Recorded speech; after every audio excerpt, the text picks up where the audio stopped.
Ciao amici e ciao amiche, bentornati sul mio canale. Scusatemi per la voce, ma sono un pochino ammalata, ma oggi ho voluto registrare questo video perché l'ultima volta nel nostro video vlog dedicato a Kaliningrad vi avevo promesso che il video successivo sarebbe stato dedicato a come ho fatto ad andare a Kaliningrad, cosa mi è servito, quali documenti ho dovuto richiedere, dove ho prenotato tutte le varie cose, eccetera. Quindi oggi sono qua proprio per parlarvi di tutto ciò, ma questo solo dopo la sigla. Eccoci qua amici, allora prima di iniziare voglio farvi due premesse. La prima premessa è che io in questo video andrò a parlarvi di come ho fatto ad andare a Kaliningrad, quindi un oblast della Russia separato dalla Russia continentale. Ciò cosa vuol dire? Che quando vi andrò a parlare di documenti necessari, questi valgono per tutta la Russia, quindi che voi decidiate di andare a Mosca, San Pietroburgo o Murmansk, vi serviranno ugualmente. Per quanto riguarda invece la questione trasporti, ovviamente è specifica per la regione di Kaliningrad. Se voi dovete andare a San Pietroburgo, ad esempio, potete, invece che andare solo via terra e passare per Narva, potete prendere un aereo, fare scalo in Turchia, in Armenia o in altri paesi e andare direttamente a San Pietroburgo. Quindi questa è la prima premessa. Seconda premessa, per quanto riguarda la questione prezzi. Io nel 90% dei casi in questo video non nominerò prezzi specifici, ma semplicemente per il fatto che non mi ricordo la cifra esatta, quindi ve la scriverò di fianco mentre parlo, così da non sbagliare e così che il video sia il più preciso possibile. Detto questo, iniziamo! Qual è stato il primo step dell'organizzazione di questo viaggio, ovviamente dopo aver deciso quando andare? Il primo step è stato prenotare i mezzi di trasporto.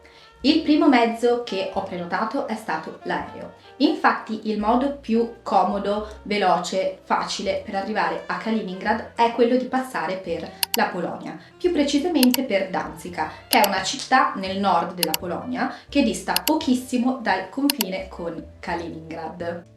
Oltre ad essere molto vicina, infatti, se non si contassero i tempi passati in frontiera, la città di Danzica dalla città di Kaliningrad dista meno di 3 ore. Oltre ad essere appunto molto vicina, è anche collegata molto bene. Quindi la prima cosa che ho fatto è stata prenotare l'aereo. Io nel mio caso sono partita da Bergamo e sono arrivata ovviamente all'aeroporto di Danzica. Il volo, vi dico la verità, è anche molto breve, dura poco più di un'ora e mezza, quindi è molto comodo e non è neanche tanto costoso. Comunque intorno a me appariranno degli esempi di prezzi da vari aeroporti. Il secondo step molto importante è stato quello di prenotare il bus. Infatti per coprire la distanza Danzica-Kaliningrad e successivamente Kaliningrad-Danzica è necessario prenotare un bus. Dove si può prenotare? Esistono due siti, due compagnie che coprono questa tratta. La prima è una compagnia russa, della quale però non mi ricordo il nome, perché io non ho viaggiato con questa compagnia, quindi vi metterò tutto qua di fianco. E la seconda compagnia, che è quella con cui ho viaggiato io, è una compagnia polacca che si chiama PKS Gdansk.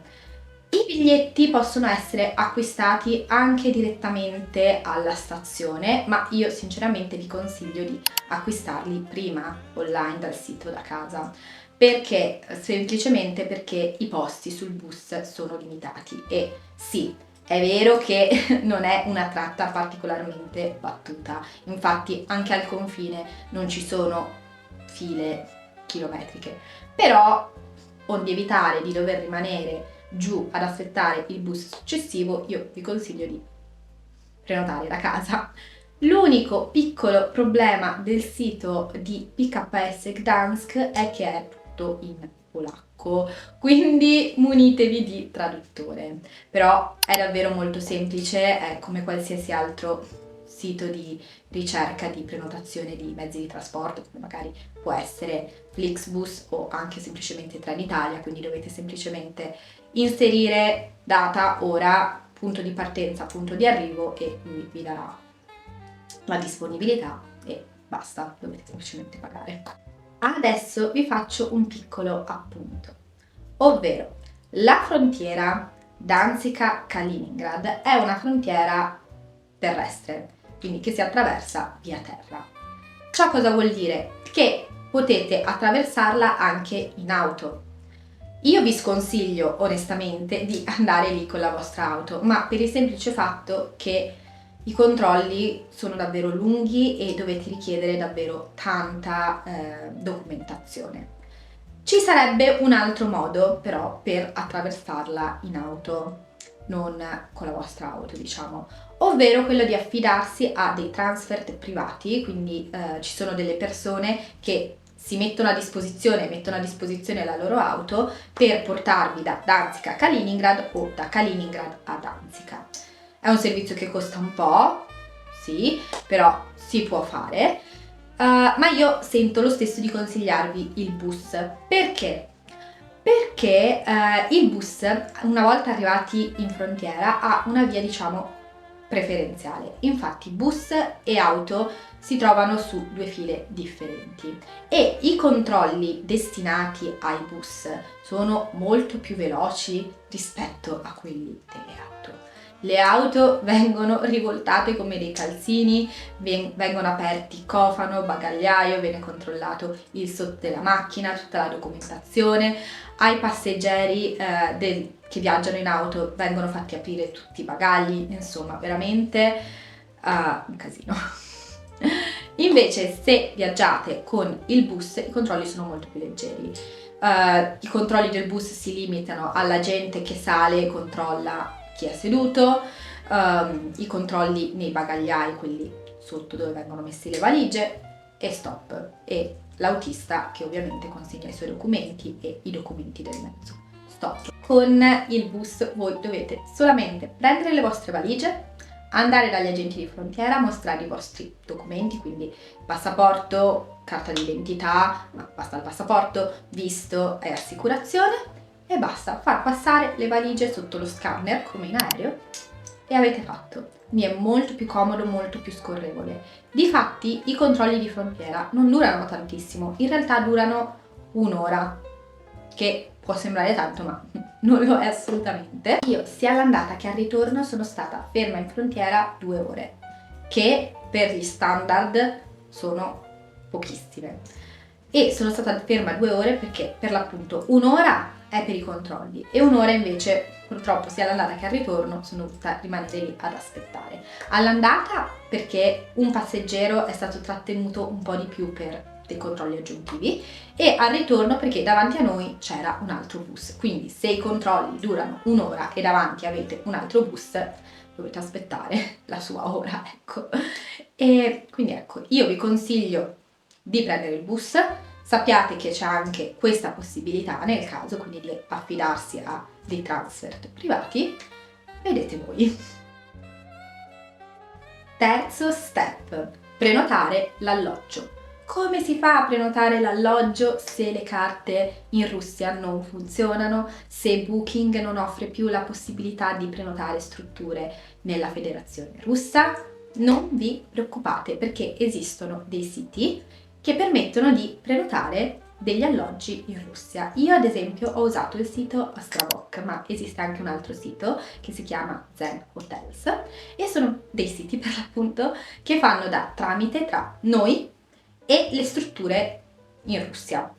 Funzionano esattamente come altri siti tipo Booking, quindi voi semplicemente scrivete la città in cui dovete alloggiare, le date in cui sarete lì e lui vi darà tutte le varie soluzioni disponibili con le foto, la descrizione, le recensioni e tutto quanto.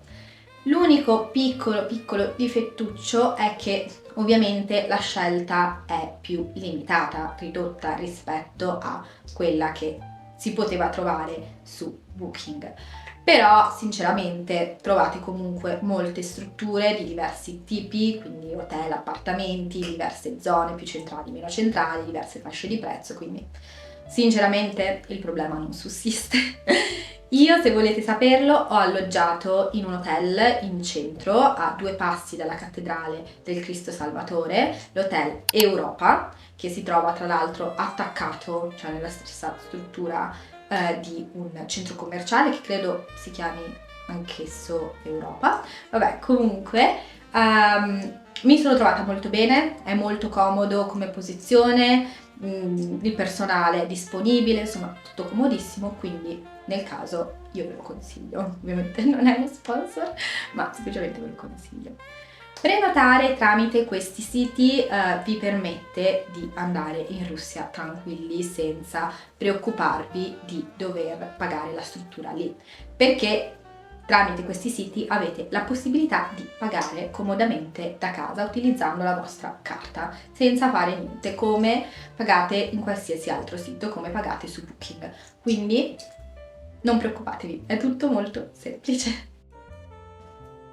Quarto step, assicurazione sanitaria, perché sì ragazzi, per andare in Russia serve avere l'assicurazione sanitaria. Vi dirò la verità, ai controlli di frontiera non ve la chiedono, però per qualsiasi cosa, per qualsiasi controllo dovessero farvi, o se dovesse succedervi qualcosa, voi dovete assolutamente avere l'assicurazione sanitaria con voi.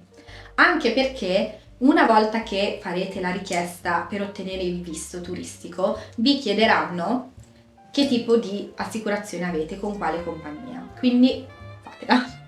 Allora, come farla? Che io sappia, ci sono per ora 2 siti, 2 compagnie russe che rilasciano l'assicurazione sanitaria anche online e che si può pagare tranquillamente con le nostre carte. Io vi lascerò i siti qua e ovviamente anche tutto linkato giù in descrizione. Io non mi sono affidata né all'una né all'altra, ma per una questione di comodità e perché era la prima volta che richiedevo un'assicurazione sanitaria, mi sono affidata a una persona che lavora in Russia nel settore turistico e che tra le varie cose si occupa anche di richiedere assicurazioni turistiche appunto per i turisti che vogliono andare in Russia, ma voi potete tranquillamente arrangiarvi se volete con questi 2 siti, potete compilare la domanda, nel giro di 5 minuti avrete la vostra assicurazione pagando tranquillamente da casa. Nel caso invece vogliate affidarvi a chi mi sono affidata io, anche in questo caso vi lascio tutto in descrizione. Come costi? In realtà non è costosa, perlomeno quella che ho fatto io, che è base, copre un massimale fino a 30.000 euro e costa 2 euro al giorno, quindi meglio di così non si può. Quinto step, richiedere il visto turistico per la Russia. Allora, da poco tempo, quindi è una cosa molto recente, la Russia ha dato la possibilità di richiedere il visto turistico per visitare la Federazione Russa online, quindi senza lo fatti di dover andare in ambasciata, richiedere il visto, poi tornare, mandare documenti, tutte queste cose qua, ok? Semplicemente online da casa. Questo però se richiedete il visto turistico, perché se invece dovete richiedere un visto di altro tipo, come ad esempio lavorativo, no, lì dovete ancora fare tutto quanto il procedimento lungo. Però in questo caso stiamo parlando di farci una vacanzina in Russia, in questo caso potete tranquillamente farlo online. Dura 2 settimane e potete tranquillamente viaggiare dove volete. Come avere questo visto? Allora, per ottenerlo dovete andare sul sito del Ministero degli Affari Esteri. Su questo sito troverete un link che vi rimanda al sito del consolato, dove troverete la voce ottenere visto elettronico e-visa. Dopo aver cliccato sulla voce e-visa vi si aprirà una schermata nella quale vi verrà chiesto di registrarvi.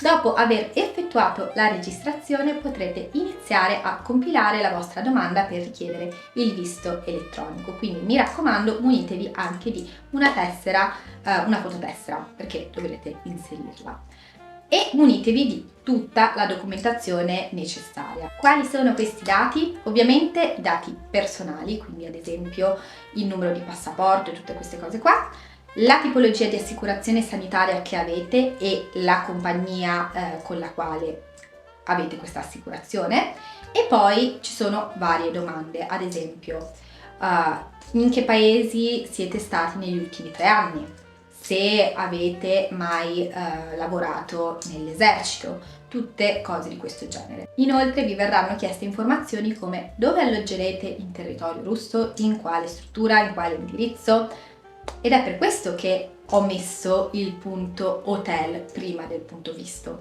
perché dovete inserire, ad esempio, l'indirizzo dell'hotel, il nome dell'hotel, eccetera, sulla vostra richiesta di visto elettronico. Richiedere il visto è davvero molto semplice, non c'è nulla di complicato, solo è molto lungo, ci sono tante domande. Io ad esempio ci ho messo più o meno un'oretta per richiederlo, ma è davvero semplicissimo, quindi non vi spaventate, anzi, anche perché per l'appunto potete compilarlo tranquillamente da casa vostra, non dovete scomodarvi, non dovete inviare documenti, quindi state tranquilli. Ovviamente il visto non è gratuito, quindi una volta che avrete finito di compilare la vostra domanda dovrete pagare una somma che equivale a 50 euro, forse 50 euro e qualche centesimo, per poter inviare la domanda. Non vi spaventate se al momento del pagamento vedete che la cifra non è in euro e non è nemmeno in rubli, ma in dirham degli Emirati Arabi. Non vi preoccupate, non state cadendo in una truffa, semplicemente a causa delle sanzioni per poter effettuare il pagamento, diciamo che viene dirottato lì, ma tutto qua, quindi non vi preoccupate. Dopo aver effettuato il pagamento, la vostra domanda sarà inviata e nel giro di 4 giorni, lavorativi, non lavorativi, 4 giorni, ok? Può essere anche che in questi 4 giorni ci sia un giorno di festa, comunque 4 giorni rimangono, avrete il vostro visto. Il sesto step riguarda il telefono, o per meglio dire la SIM. Infatti in Russia le nostre SIM non funzionano, quindi bisogna munirsi di una SIM russa. È possibile fare la SIM direttamente in Russia? Sì, è possibile, ma io sinceramente non ve lo consiglio. Uno, perché costa tanto, quindi c'è questo. E due, perché non è così semplice, cioè non è che andate in un negozietto e comprate da SIM, no, dovete compilare una domanda, compilare dei documenti, aspettate, insomma perdete mezza giornata, quindi io non ve lo consiglio. Poi ovviamente se voi volete fare così, fatelo pure. Io vi consiglio invece di fare una eSIM, una SIM virtuale. Io ad esempio ho utilizzato Olafly. Funziona benissimo, non ho avuto nessun problema, prendeva benissimo in città Kaliningrad, a Baltisk, in mezzo alla natura, non ho mai avuto problemi.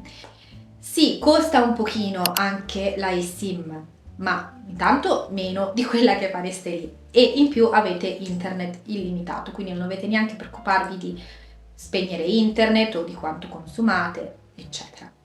In più, questa cosa di avere internet illimitato vi torna utile anche per la questione wifi, perché ad esempio anche nell'hotel dove sono stata io, ovviamente c'era il wifi, però per accedere al wifi bisognava registrarsi alla reception con un numero di telefono russo, perché ovviamente non hanno detto il perché, però il motivo è legato a una questione di sicurezza, di controllo.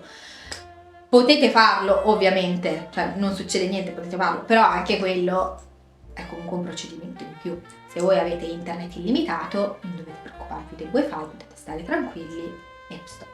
Quindi io vi consiglio di usare ad esempio Olafly, mi sono trovata benissimo e anche perché in questo modo una volta che passate il confine vi attivate la vostra SIM e siete già connessi, potete mandare un messaggio per avvisare che avete passato i controlli ed è tutto a posto. Per la questione internet invece, quindi rimanere connessi, ormai siamo al punto 7, semplicemente usate una VPN. Usate una VPN, io ad esempio ho usato NordVPN, anche qui non è uno sponsor, ho il canale troppo piccolo per sponsor, semplicemente la vedevo pubblicizzata ovunque e mi sono affidata a NordVPN. Utilizzando una VPN potrete avere accesso tranquillamente a qualsiasi sito, a qualsiasi social, Instagram, TikTok, WhatsApp, YouTube, qualsiasi cosa. Magari un po' più rallentato, ma sinceramente neanche di tanto. Ultima questione, punto 8, ma non per importanza, questione soldi. Allora, questa è una questione veramente delicata, perché anch'io ho avuto problemi con questa cosa. Allora, a causa delle sanzioni, adesso in Italia non si possono più cambiare euro in rubli e nemmeno in Polonia. Non troverete nessun posto in Italia che vi cambi euro in rubli. Potete magari cercare qualcuno, qualche persona russa che ha con sé dei rubli e quindi possa cambiarveli, ma se no, se vi affidate a sportelli di cambio, cose così, mettetevi l'anima in pace, non riuscirete. Nemmeno in Polonia, come vi stavo dicendo prima. In realtà forse a Danzica, ma non sono sicura perché magari si erano semplicemente dimenticati di sbarrare il rublo. Comunque forse a Danzica avevo visto un posticino dove li cambiavano in centro, ma sinceramente non credo, perché anche lì non è più possibile farlo. Quindi come fare? Allora, innanzitutto io vi consiglio di partire con contanti, perché sì, è vero che si possono richiedere delle carte russe, però almeno che non stiate tanto tempo in Russia, io non ve lo consiglio. Partite con contanti e cambiateli lì. Quindi, partire con contanti. Cercare di prenotare dei mezzi che vi facciano arrivare a Kaliningrad a un orario decente, a pomeriggio, mattina, qualcosa così. Perché? Perché a Kaliningrad i soldi li potete cambiare solo in banca e le banche chiudono alle 18 barra, chiudono tardi, 19. Io ad esempio sono arrivata alle 21, mi era già tutto chiuso, non ho potuto cambiare niente fino al giorno dopo.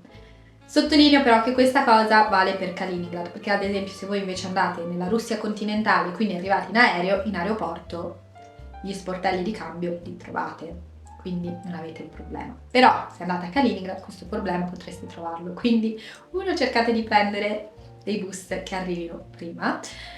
Se proprio non trovate dei bus che arrivano prima come me, o aspettate il giorno dopo o chiedete magari a qualche passeggero che è sul bus con voi, che è russo, di cambiarvi dei rubli giusto per arrivare all'hotel, e portatevi del cibo per cenare la sera, perché veramente non c'è altro modo.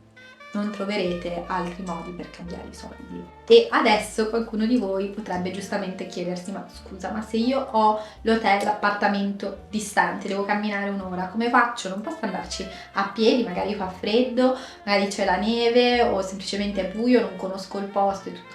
Non preoccupatevi, perché per questo ho la soluzione. Anch'io non sono andata in hotel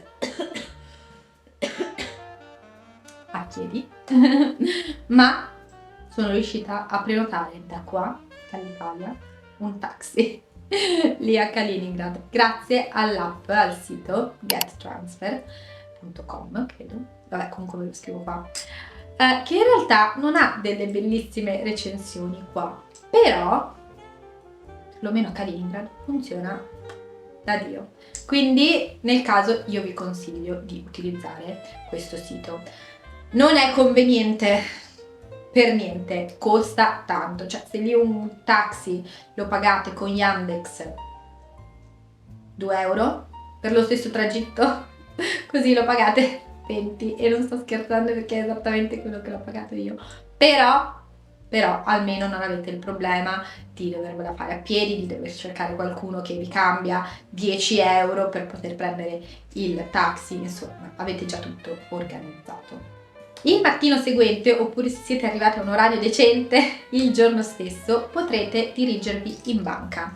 Non vi preoccupate perché le banche sono veramente ovunque, spuntano come funghi, ne sono tantissime.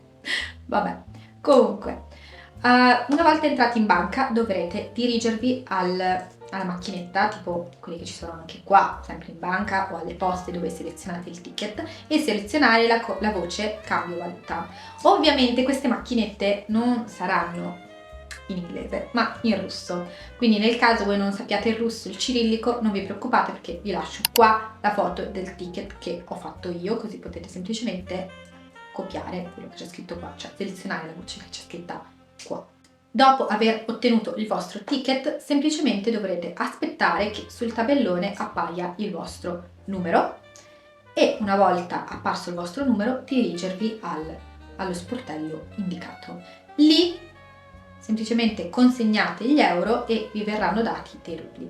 Potrebbe esservi chiesto di mostrare ad esempio il visto o il passaporto. A me non è successo, sono andata a cambiare i soldi 2 volte, non me l'hanno chiesto neanche una volta, però comunque potrebbero chiedervelo, quindi mi raccomando portateveli dietro.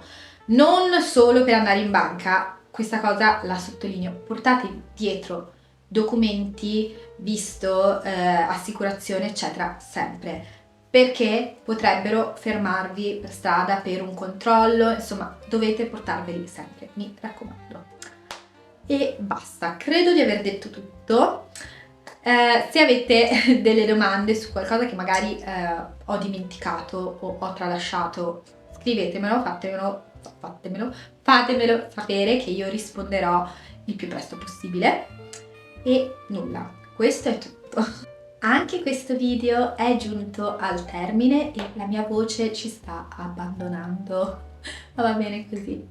Spero che questo video vi sia stato utile. Come vi ho detto poco fa, fatemi sapere se avete delle domande o comunque dei dubbi, io risponderò subito. E nulla, vi ringrazio tantissimo per aver guardato questo video. Se avete dei consigli da darmi o da dare agli altri che guarderanno questo video, mi raccomando fatelo, perché è sempre utile avere un consiglio in più che può facilitarci l'avventura, il viaggio. Nulla, io vi mando un bacio, vi ringrazio tantissimo e ci vediamo al prossimo video. Ciao!